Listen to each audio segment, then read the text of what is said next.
At that particular time, that's a big piece of property right in we call it Chinatown, in the backyard of Chinatown, and the city then proceed to construct a huge building, including the current detention cell. In that process, of course, that's at that time, that's also against the community's interest. And I think an agreement was made by the city to appease the community to have the OH center occupy a portion of the property, and also allocated a number of commercial stores. So the jail was built, a parking lot with some very interesting art presentation was made, supposed to be not to hinder the appearance of the Chinatown, not be overwhelmed by a large, jail facilities and so forth. But then, of course, when the operation of the jail continues, the entire park becomes a parking lot for the law enforcement people. The give back to the community at that time, as my father said, was the Chung Pak senior residences. So there's about 100 or so seniors living there right now between the ages of 80 to 100 years old. Also in that facility is a daycare center and a number of, commercial spaces. Another one of the issues that we have, which is how did this open plaza suddenly get taken over by the Department of Corrections? How did this amenity just how was it just taken from us? The pattern of the operation of the government agencies with respect to dealing with the Chinese community has always been perfunctory, giving something to the community to appease the community, and by and large take whatever the city decides to do, disregarding the really fundamental interests of the community residents. So now you have the building of a new jail issue came up. And the whole thing is that the Chinese community has always been just gotten lip service, but really nothing fundamentally for the interests of the community. And the Chinese community is just such a hardworking and law-abiding group of citizens, and any voice they raise would be seem like either ignored or would be to the Chinese themselves to be not natural. There's a wall. There's a wall between them and then the wall between where the new detention center will be, and actually where the existing detention center is. So they have to actually demolish it right next door to them. They also have to put roof protection on top of Chung Pak in order for them to be able to move forward and be able to demolish. All of this is extremely hazardous to elderly people. It will, in effect, contribute to their demise, if not their displacement. So it's a serious, serious issue, none of which has been addressed adequately by the city. The excuse, which we don't buy, but this is the premise upon which they're wanting to tear down the existing detention center and build a new one. The premise is that Rikers, which we all know is inhumane, and the conditions there are deplorable. Many of the detainees there have lost their lives. That we need to now move everyone out of Rikers and, destroy, remove Rikers, eliminate it, and then move everybody into these borough-based jails, and one in every county. This was according to the Lippman Commission, which we later found out was actually being funded by city council, the very agents or the very body of government in our city that approved of this jail project in the end.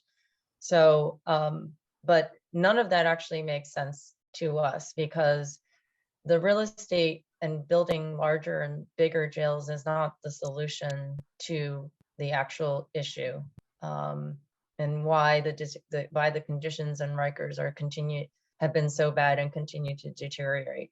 That's really the negligence of the city, and they have not addressed that. How can new jails and bigger jails and putting them in communities actually resolve that problem and solve that problem? That is a question left to be remain.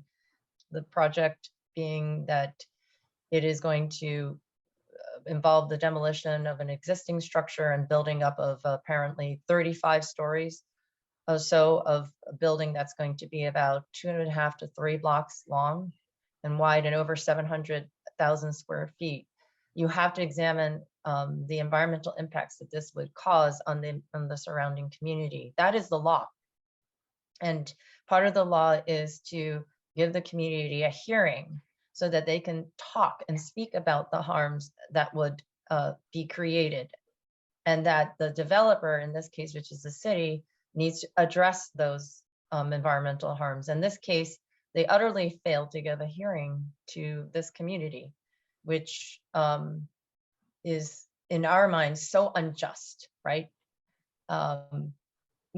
It's a saying that our voices don't matter, and just steamrolling through at the expense and very likely destruction of our health, of our people living there, of our people's livelihood, and very significantly a very important cultural place for so many people. The law, plan law, says strict compliance in this case here could be waived. Now that's just again, it's waived because it is in Chinese community, or is it waived because of the overwhelming public interest? But where is the public interest? I mean, how could you just waive a statutory requirement? And what is the harm in complying with the statutory requirement? Maybe because complying with the requirement will reveal that that construction of such a massive structure covering 3 blocks, 40 story. In fact, when they started, it was much higher. Such a dominant structure would overshadow all of the historical buildings and values in the Chinese community. If that is the case, then you should not do it.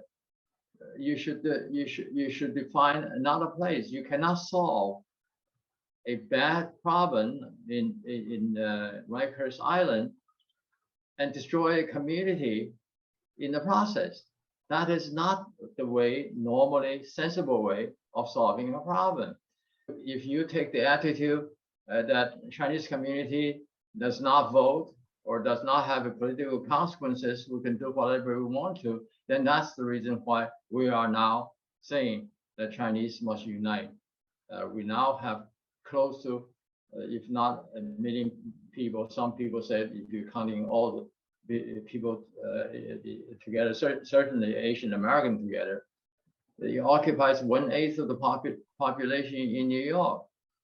Should we just let the city do whatever they wanted to with this segment of the minority?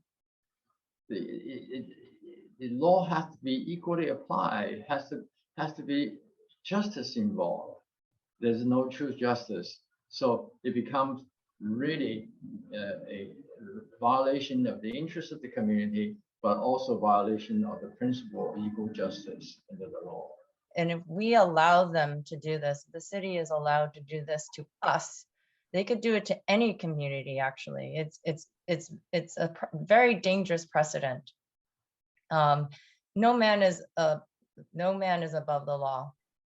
The mayor, the city, nobody is above the law, and we have to be able to hold people accountable, if not just for ourselves, but for everybody, for everyone.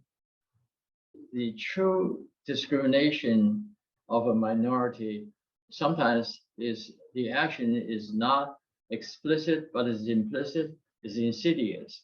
In this case here is insidious, and it is done by the government who's supposed to be represent the people. It's almost an exercise of tyranny by the government. The city needs to know that community at some point, if you press a dog against the wall so much, the dogs are going to jump the fence. And if you press the Chinese community continuously, there should be a consequences, and there will be a consequences, political consequences involved. And we must ensure that political consequences hit the elected official so that they understand that every minority, Black, white, brown, Asian, Caucasian, or whatever, everybody's rights must be respected, not just for convenience, but they should be respected for the sake of true justice, true democracy. That's what I hope. I really hope that we listen carefully to what people like my father say. They've gone through so much, things that we've never gone through, and that we can learn through what has happened in history. We cannot forget what has happened in history and make sure that we apply it to current today, and make sure that those lessons learned are truly lessons that we will be able to make our future generations benefit from, and make them stronger, and know that we cannot be silenced, we cannot be taken advantage of, and that our rights and all rights matter, and that we have the courage to stand up for what is right constantly, because no matter what, this is always going to happen.